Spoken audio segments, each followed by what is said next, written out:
Pangalawang kahalagahan o importansya ng pananampalataya, no one can experience victorious living without faith. No one can be victorious without faith. 1 John chapter 5, verse 4. Everybody read. For whatever is born of God overcomes the world. And this is the victory that has overcome the world, even our faith. Yung ipinanganak sa Diyos, another translation po yan ng ipinanganak sa above, sa itaas, o ipinanganak sa Espiritu, yung born again. Yung na born again, they overcome the world. Napagtatagumpayan nila ang sanlibutan. At ito ang tagumpay. This is the victory that has overcome the world. Kaya napakaliwanag, no one can experience victorious living without faith.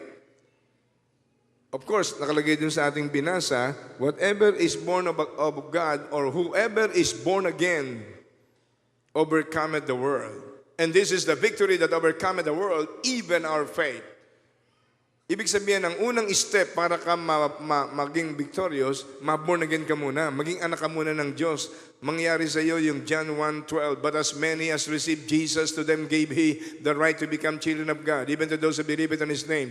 Dapat ang tumatanggap lamang kay Jesus, ang kaisa-isang bugtong na anak ng Diyos na pinadala sa lupa, ang tumatanggap lamang sa Kanya, ang pinagkakalooban ng karapatang maging mga anak ng Diyos.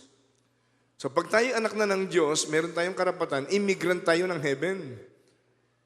Citizen of heaven na tayo, hindi lang ng Amerika, ng Canada o ng Pilipinas. Immigrant of heaven. Pwede na tayong tumawag sa Diyos ng Ama namin, Ama namin. Lahat ng tao ay nilalang ng Diyos, hindi lahat ay anak niya. Iisa lang ang bugtong na anak ng Diyos, si Jesus.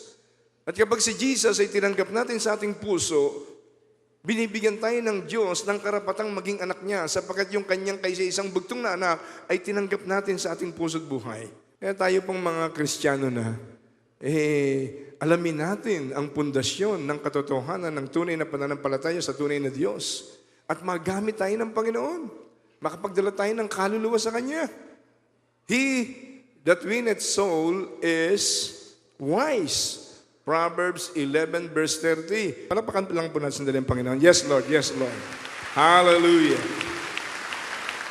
Glory to God. Why faith is so important? No one can be saved without faith. No one can be victorious without faith. Glory to God.